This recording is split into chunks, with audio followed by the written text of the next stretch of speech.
Hello, great people. There is tension in the southeast, particularly in Abia State, in Ekenebizi, Umokpara, Umaya South local government area. This problem started when unknown gunmen, which are allegedly members of the IPOB and ESN, when they invaded the military checkpoint in that area of Abia State and killed the soldiers. Now, the soldiers are not taking it likely at all, and there is great tension in the community. The shops are under lock and key. People have deserted their homes. In this video, I'll be telling you the genesis of this problem. We'll be reviewing the conduct of the military. We'll be reviewing the aims and objectives of this IPOB, whether it is beneficial or detrimental to the people of the southeast. We'll be looking at the genesis of this whole problem, which is the declaration of Biafra during the time of the late Odumegu Ojukwu. Then we'll be coming down to the Buhari era, how this thing blew out of proportion during the Buhari era. We'll be looking at the ideologies of Nnamdi Kanu and Simon Ekpa. We'll be extracting the similarities and the differences in their ideology. We'll be looking at how the Southeast is being affected by all this drama and how the administration of Bola Ahmed Tinubu is handling this tension and how this whole crisis can be resolved. We'll be looking at that and a whole lot more on this episode of Politik with Dr. Omosholadeji. Now, is there a problem between the soldiers and the IPOB and ESN guys? Yes, there is great problem. And how do you know when you have a problem or when the military would declare war on you, whether they announce it or not? There are two instances where the military will decide to declare war on you. Number one is when you kill a soldier, when you kill any member of the military and you are a non-state actor. They would want to kind of like pay you back in your own coin, just so that other people will not be encouraged to do such a thing. And another thing is when you threaten the corporate existence of Nigeria, when you want to bring down the corporate existence of Nigeria, then the military will declare war on you. Now, threatening the corporate existence of Nigeria, if you are a foreign entity, it should be the military that will declare war on you. But if you are a Nigerian, it should be the work of the police and the DSS. But then, because of the lack of sufficient capacity of the police and DSS, that's why you see that the military is doing the work of the police and DSS. Ordinarily, it shouldn't be the military that will be tackling IPOB and ESN. It should be the police and the DSS. Now, the military will declare war on you on these two instances: when you kill a soldier and when you threaten the corporate existence of Nigeria.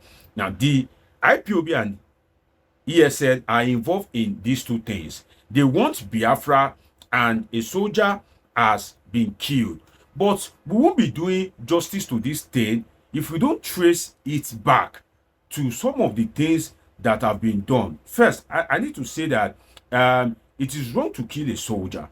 I'm not in support of killing a soldier, and later on I will tell you why killing a soldier is not good for you, whether you believe in the corporate existence of Nigeria or not. And I will be giving you instances whereby non-state actors, they will favor you at first, but at the end of the day, you yourself, you will be in problem when the agencies of state are no longer in charge of your territory, when your territory is being occupied by non-state actors. But I will come to that. But first, you see, when the Biafra Civil War occurred between 1967 and 1970, and a no victor, no vanquish was declared, and Biafra was reintegrated into Nigeria, one would have thought that everything had died down and everybody will get what he or she deserves in Nigeria, regardless of their ethnic origin.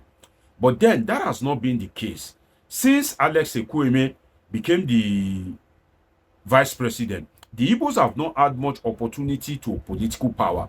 And in a country like Nigeria, whereby power is quite important, the political power you have, you can use it to do a lot for yourself and for your community. So the Southeast have been feeling marginalized. Things got worse during the Buhari regime. We all know the Buhari regime, that the Buhari regime was very nepotistic in its handling of the whole Nigeria as a whole. Buhari was more sectional than national, despite the fact that he served in the military, and the military is a representation of Nigeria, whereby you find everybody from every part of Nigeria represented in the military. So having risen through the ranks in the military, you would think that he would have a national orientation, but that wasn't the case. You remember the statement that Femi Fani-Kayode made, that Buhari said that they are yet to forgive the Igbo people for the coup that happened in the 60s. You remember the statement of dot in a circle. These things created problem, and the crusade of Nnamdi Kanu began to resonate with the people. Now, where does the problem evolve? The problem evolved when the military was deployed to the southeast, and the soldiers that were deployed were soldiers that were allegedly from the northern stock. So some of them, they already have anti-Eastern orientation based on what they've heard from, their leaders, their parents. That's anti-Southeast orientation was already in them. So the Southeast people allege that the operation was very brutal, that both the innocent and the non-innocent were being brutalized, and some of the people that were coordinating the operations in the southeast are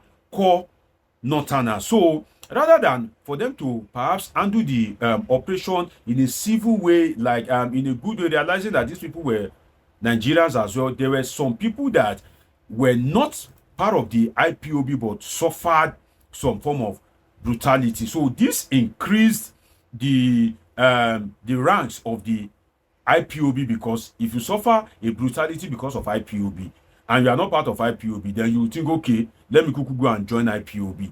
So IPOB began to increase in ranks, and the conduct of Buhari did not help matters. And that's why I have asserted, and I've continued to assert, that Buhari created a lot of problem for President Bola Ahmed Tinubu. He created so much problem for him, and I don't know why Tinubu is always trying to be politically correct, because he is not pointing to what Buhari has done that has turned to problem for him in terms of the economy, socially, in ethnic relations, and so many others. He has tried to always be politically correct, and he is facing the problem. Now, the military is overstretched, and this problem has persisted in such a way that if you Google the news and you search about military Abia State, you will see that there's been killings and counter killings between the military and non-state actors in Abia State. And if you look at the news, this thing blew out of proportion during the Buhari era. The Obasanjo, the Yaradua, the Jonathan, they knew how to manage this thing in such a way that at least the interethnic relation was well managed. But now that Tinubu is there, one is hoping that he will know how to manage this situation in such a way that it won't blow out of proportion. Now, one thing is that you won't expect the government to just fold his arms when, according to the video, you are giving order to a state governor. We are removing it. We are removing it. Alex Chioma Oti. We are removing it. Alex, we are giving you people order. Alex, we are giving you people order. We say we don't need this kind of nonsense again. Today is 13th. Today is 13th. 13th of November. 13th of November. 13th of November 2024. Alex, we are dismantling this checkpoint, and we are giving you a direct order. We are giving you a direct order. We are giving you a direct order not to come close. If we see this nonsense again, Alex, you are gone. If we see this nonsense again, Alex. You are giving a state governor an order. You are saying, oh, the governor should make sure that the military does not have any checkpoint, or else you will deal with the governor. You can imagine that. So if you see such a thing and you are a president or a governor, definitely you won't leave your state in the hands of non-state actors, because at the end of the day, if you leave your state in their hands, they will eventually come and sack you. And once you are threatening a state governor and you are saying you are gone, definitely the security agencies will come for you. So you cannot record a video and be saying, oh, Alex Oti, if you do this again, you are gone and all that. That itself is a major problem. Now, you would see something that the economy of the Southeast, right? This sit at home that has been happening in the Southeast. What is the implication of it? What is the implication of non-state actors? First, you see, non-state actors, first, they would appear to be your friend. They will say, oh, they are for you. Just as these Niger Delta, IPOB, ESN guys, IPOB, ESN guys, just as the case of the Niger Delta, they would first appear that they are freedom fighters, liberation fighters, and truly they would try to make you feel secure. Just as the Lukarawa sect started in Sokoto and Kebbi State, whereby they were helping them to fight bandits. But after a while, when the existence of Nigerian government is not existing in terms of security, some of these guys will end up being a problem to the community themselves, because they would be intoxicated by power. So if you are a government and you still want the Southeast extraction to still be part of the corporate existence of Nigeria, you cannot just sit down and fold your arms. You need to take action. But the truth is that the action has not been solving the problem. So what is the solution, or what should government try to do? The solution should be more of a political one than a military one.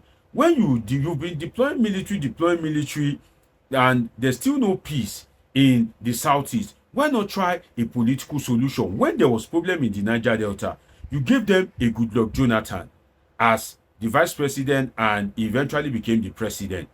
When there was problem in the Southwest, as regards the election of Abiola, you gave the Yoruba people an Obasanjo as a compensation. Why not try to find a political solution to it in such a way that if a leader emerges from the Southeast, naturally this call for Biafra and all that will die a natural death. But a situation whereby power has been rotated between the Yorubas and the Hausa Fulanis, that itself is a problem, because they won't feel secure. And the fourth is now gradually being regarded as the third, in the sense that the Ijaw people of the Niger Delta are the fourth largest ethnic group. So you now see that rather than give the Senate presidency, for instance, to a Southeasterner, it was given to somebody from the Niger Delta area in the person of Godswill Akpabio. You can now see that, something that should naturally go to the Southeast by virtue of ethnic population was given to the number 4 instead of the number 3. So you can now imagine that if the Yorubas have the first position, the Hausa Fulani have the second position, then the third position should naturally be for the Igbos, but it was given to the fourth largest ethnic group. So the economy of the Southeast is at risk. And where do I have a problem with that? The Southeast are naturally business people. So when you declare a sit at home, definitely you are threatening the economy of the Southeast. And on a Monday, whereby, the Southeast and the Easterners are business people, and one of the most important business days and hours is Monday morning, and you are now declaring lockdown on a Monday. So are you liberating your people? Because at the end of the day, if you eventually have Biafra, it will still be within that territory that you are declaring a lockdown.